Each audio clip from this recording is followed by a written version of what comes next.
right, Kite Beach, just for the two of us. This is where the Red Bull King of the Air will take place.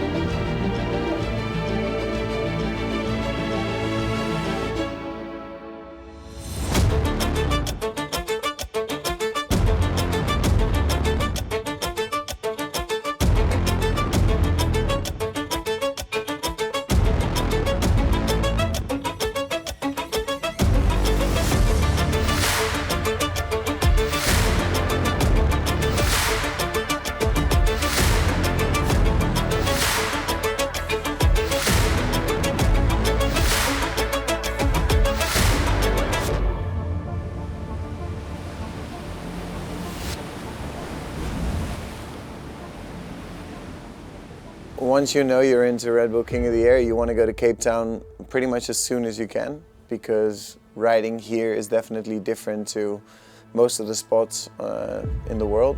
Giel Vlugt, of course, Double G, the boyfriend from Zara Hoogenraad. What a great support for each other. I think it's like a really big dream coming true to have a competition there. For the women also, like I pushed hard to get this women's competition, so to be able to compete. But this is going back to back, a very busy start here with a mega loop late back roll there from Zara Hoogenraad. Mega loop late back roll with a nice horizontal angle of the kite. It's just like, yeah, it feels really like a dream coming true for my career. Me and Zara compete in this event together, which is special. It's super cool. It's also taxing. It's a bit more intense than it would be if you're alone, because now you don't only get to stress for yourself, but you get to stress for your partner as well. And the time that normally you'd be resting before a heat, maybe you're running up and down to help your partner get the most out of their heat.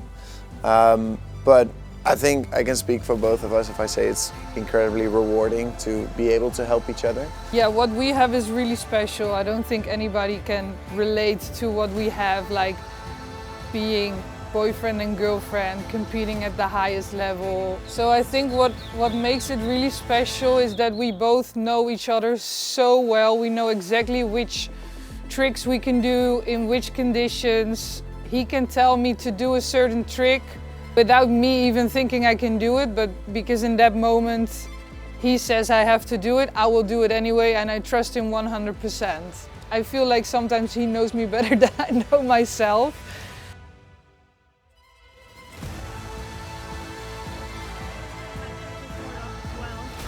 Got it in the bag, and here to go for a boogie dirt.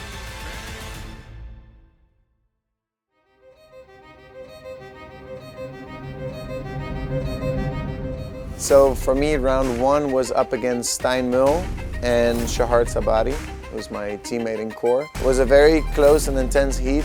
Shahar was riding crazy. I think if he landed one trick, he would have been first in that heat for sure. Stina was riding super well, which he always does. He's incredibly consistent. Luckily, my first takeoff was like a huge board of laid back to give me a lot of confidence and a really nice score to start off with.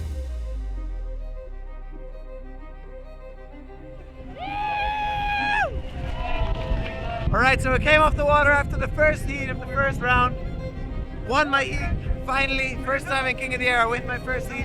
Super motivated, on to the next. I need to go higher. I need to put the kite lower. I'm not happy yet, but we're going. Let's go. The first heat didn't really go according plan. There was a problem with my strap. I think I didn't tie it strong enough. Snake loop, it's all about rotating the kite 360 degrees, as she does again. Zara Hoogenraad. We can't land that. I don't believe that. That foot came so far out of the board. I mean, these two are so close to the moment. And I was really surprised because it felt like I was totally out of control, and then I kind of got it all together. And I think the trick scored like a 7 point something. So I did it again and I landed it again, and I was like, okay, people will probably think this is my new trick now, but was definitely not the plan. I don't know why, but the second time it scored like almost more than a point less. But yeah, So at the end I lost the heat by 0.04 and I had to go to the semi-final to battle it out with Francesca. I went straight into round 3, which is kind of a quarter-final, where I met Luca Cerruti from the fly surfer team. That heat went pretty well for the conditions we had. We were both on a 9-meter tube kite, trying to squeeze everything out of it. The moment our heat started, basically the wind dropped to, on the live it said 16 to 22 knots. But let's say 20 knots, which is incredibly light to do big air. 4 minutes before the end of the heat, I was winning, even though we weren't scoring any variety points or anything.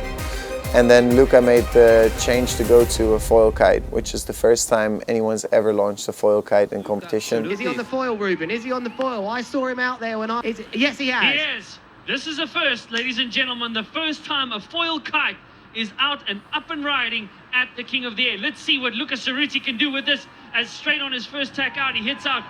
Look at that kite loop, whoa, come on, stick that thing, bro. And that was the right move because the wind was light, so he could squeeze a bit more out of that kite, managing to score 2 tricks in the variety, which left him with an impression score of, I believe, 4.5 out of 10, whereas mine was 1 out of 10 because I couldn't get the height to score the variety.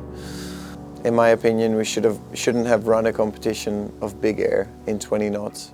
And it's quite tough to train an entire year and to then lose a heat because there's not enough wind. I always say to try and control what you can and don't control what you can't.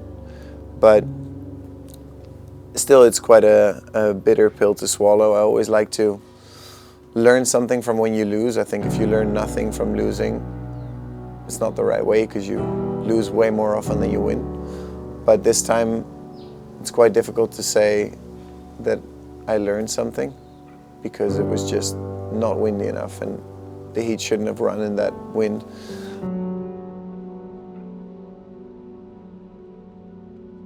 Both of us dream about winning this competition, and to see Giel competing in those light wind conditions, it literally hurt me so much from the inside because I know that he comes alive in the big kickers, the strong wind. There was no kicker, there was no wind.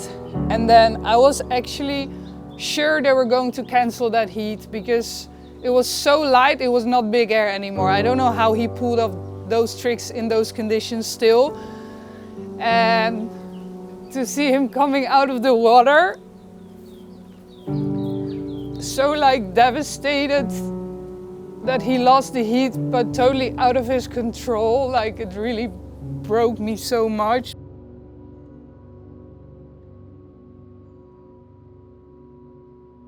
But at the same time, massive shout out, massive respect to Luca and everyone from the fly surfer team for even launching that foil kite, not knowing if it was going to score or not, and taking the risk, taking the gamble to say we're going to try this and try to create history. And yeah, they made the right call.